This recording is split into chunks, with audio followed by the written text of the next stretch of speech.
let's get to this whole narrative of losing 16 out of 17 to Florida. And even beyond that, you know the numbers better than I do. They've been floating out there forever in terms of Tennessee is blank and blank against Georgia, Florida.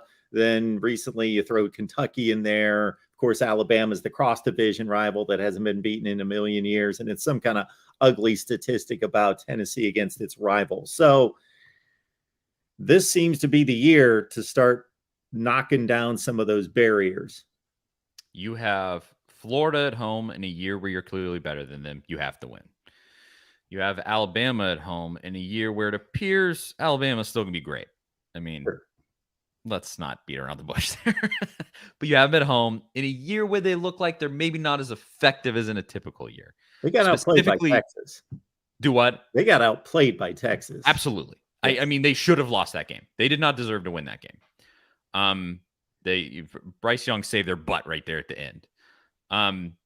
And you know, specifically at those wide receiver positions. I mean, Alabama is genuinely lacking, which is insane to say in the Saban era.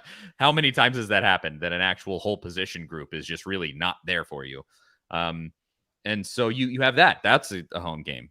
Per se, Tennessee walks in there 5-0, which would mean a win over Florida and a win at LSU, which is a huge one too. I mean, you're talking, you win that, you go to 6-0 over Alabama. This is a completely program-changing season. I'm not saying that's happening. But it is as close to being able to do something like that as Tennessee has been in a long time. Because I think even in 2016 with Butch, people were kind of over it when that season started. And then they almost lost to Appalachian State in that season opener, and we were all kind of rolling our eyes going, oh, boy, okay. That was the Josh Dobbs fumble in the end zone, and if they don't pounce on it, they lose. Yeah, exactly. So, I mean, they were that close to losing to Appalachian State at home. They were that close to being Texas A&M, you know? That school kind of does that. Yeah, that's their thing, apparently. But, like, people were already kind of over it at that point. With Heupel so far, it's crazy to say, because any Tennessee fans that have followed my work decently closely, they know I'm the fire everybody guy. I was on one last night I'm a huge Titans fan. Titans are sucking it up. Mm-hmm. And I'm on the fire everybody train with those guys. So I'm always on the lookout for red flags, just the things that make me go like, okay, what's happening here? What are we doing? This is not right. This is not what a coach should be doing. Heupel has had so few of those. I'm looking, believe me, I'm looking everywhere. I'm scouring ear to the ground, trying to find what is this guy doing that means we're going to screw the pooch against Florida this year. And I just haven't found it. He really just seems incredibly sure of himself. He really believes in the system that he runs. The system works insanely. It works better than I thought it would. I would put it that way. So far through 15 games, it has been far better than I figured it might be. And I have small qualms with late game management, clock management, but no coach is perfect in that. And so I look at this game and I go, I don't know that you're going to get a better shot at getting back than right now. Like, outside of going and getting Urban Meyer, I mean, I don't know. Like, you have a coach who has D1 experience, who has been a winner, who clearly his system works. He's sure of himself, believes in what he's doing. His coaches believe in what he's doing. His players believe in what he's doing. Like, across the board, like, there hasn't been leaks of players being like, Heupel did this and that. That came out so much during that Butch era. So many, just like, did you hear what Butch did and all this stuff? And there hasn't been any of that. And so I'm extremely cautiously optimistic. Like, I want so badly to be like, this is the year. Finally, we're back. And if Tennessee beats Florida this weekend, that will be me. I will be Tennessee's back. Here we go. It's time. Let's go. But until then, I'm still, this whole week, I'm just like, ugh.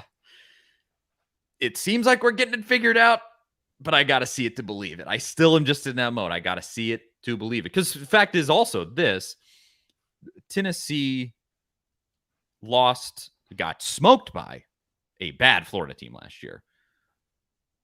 So do with that what you will. I think this team this year is considerably different from last year's team. I think this team is better, and most importantly, way deeper than last year's team. But yeah, this game seems supernatural in a lot of ways. Like there's just acts of God working against you in this Florida game when you look at the past. Tennessee has been the better team in this game. I would say in the last 15 years or the last 16 or whatever it's been that Tennessee's lost, Tennessee has been the better team easily in the majority of those games.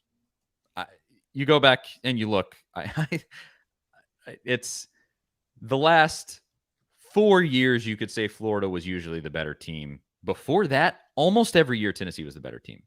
Probably 10 years going back. Like the Muschamp era, Tennessee was always the better team in the Muschamp era, and they lost every single one of them.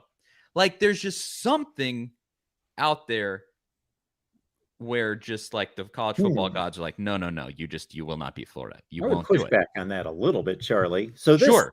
This started during Urban Meyer's tenure, I'm guessing. So we're going 16, 17 games. So obviously Florida, the whole time he was there, they're contending for a national championship. And Tennessee actually gave those teams a really hard time. Almost beat one of those national championship teams one of those years. So they were better for those 3 or 4 years, whatever it was, that he's there. Yes. And then we get to Muschamp after that. They did have a exceptional team in 2012 that went 11-1. That's true. They went to the Sugar Bowl. I remember they lost lose the Sugar Bowl, but man, they played a brutal schedule and went 11-1. So they were really good that year. Obviously, Tennessee's best teams during this stretch, unless you go back to the end of Fulmer, 07, was the 2 Butch Jones years, 9-4, 9-4. So I'm not finding the Tennessee teams that were better than the Florida teams more often than not. I would say I was at all these games. So it was 2012 was the great year for Florida. Yeah. So 2012, Tennessee led by double digits at halftime during that Florida game. That game was in Neyland Stadium. College Game Day was there. I went to College Game Day. I row inside Neyland Stadium during that game in the 2012 Florida game. You had that game on lock, and it just imploded in the second half. The next year, I don't remember exactly what happened, but but I think it was Butch's first year, so probably Florida was better that year. The next year, Tennessee comes in expecting to win in Butch's second year. So 4 years for Butch, Tennessee was a better team, and he won one of them. Because 2014, Florida wins 10-9. Tennessee should have easily won that game. The next year, this is the 4th and 16. Tennessee had a 14-point lead in the Swamp with like 4 minutes left, blew that game. The next year, Tennessee wins. The next year, Florida wins on a Hail Mary in the Swamp. So, I mean, there was a whole run there from 2012. Sure, Florida had a great year that year, but Tennessee almost won that game or should have won that game. So 2012 through 2017, that should have been the heyday for this game for Tennessee, and they blew that up to the sky. It's pretty much the same thing with Georgia too. You did beat them 2 years in a row in 2015, 2016, but like clearly that was a fleeting thing, and they've flown by you. So it's tough, but this is the opportunity. This is where it all begins. I think I was saying this on our podcast yesterday. You win this game, and I think this will be the one where you look back on 2 years from now, Tennessee is actually genuinely competing for like that. The trip to the SEC championship game comes down to the Georgia game. Tennessee's like back to that level.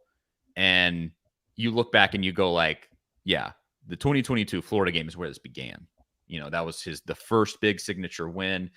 It's the Tennessee's back moment. You're going to be launched into the top 10 if you win this game, because you're already number 11, number 12 right now. And I think you'll look back at it like that. If you lose, I think you probably look at it in the exact opposite way, and you go like, well, that was the first sign where we knew Heupel wasn't a guy, And so hopefully it is that first one. I would say that.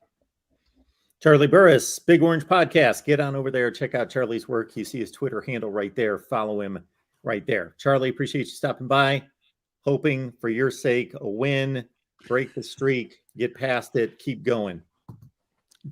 Man, I'm saying my prayers, but it's always a great time coming on here. I appreciate the invite.